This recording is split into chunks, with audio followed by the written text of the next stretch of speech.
ছত্তিশগড়ের মুখ্যমন্ত্রী যে চিঠি দিয়েছেন বাংলার মুখ্যমন্ত্রীকে সন্দেশখালি নিয়ে, আপনি নিজের চরকায় তেল দিন। ছত্তিশগড়ের মুখ্যমন্ত্রী নিজের চরকায় তেল দিন। উনি সন্দেশখালি সম্পর্কে কি জানেন? এখানে মানুষ ভালো আছে, সুখে আছে, উন্নয়ন হচ্ছে। কোনো কোনো পয়েন্টে কোনো কোনো ব্যক্তি অন্যায় কাজ করেছে, সরকারের বিরুদ্ধে কোনো ক্ষোভ নেই।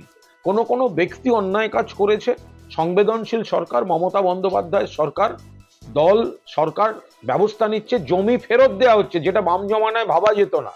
জমি ফেরত দেওয়া হচ্ছে, মানুষ ন্যায় বিচার পাচ্ছেন, সন্দেশখালি শান্ত। আর ছত্তিশগড়ের মুখ্যমন্ত্রী, আপনি কাদের কথা বলছেন?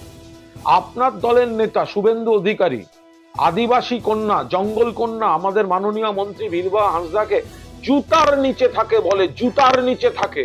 আগে শুভেন্দু অধিকারীর এগেনস্টে অ্যাকশন নেওয়ার কথা বলুন, আপনার দল থেকে তাড়াবার কথা বলুন। আপনার দল, আপনার সরকার যেখানে আছে, উত্তরপ্রদেশ, মধ্যপ্রদেশ, গুজরাট, মণিপুর, আসাম, মানুষ, দলিত, মহিলা, তারা নির্যাতিত। দিল্লিতে কৃষকদের উপর দমন পীড়ন চলছে। আপনি এখানে নাটক করার জন্য চিঠি দিচ্ছেন। আপনি আগে জুতার নিচে থাকে আদিবাসীদের বলেছে, জঙ্গল কন্যাদের বলেছে আপনার শুভেন্দু অধিকারী, আগে তার বিরুদ্ধে ব্যবস্থা নেওয়ার জন্য আপনার কেন্দ্রীয় নেতাদের বলুন, তারপর চিঠি লেখার নাটক করবেন।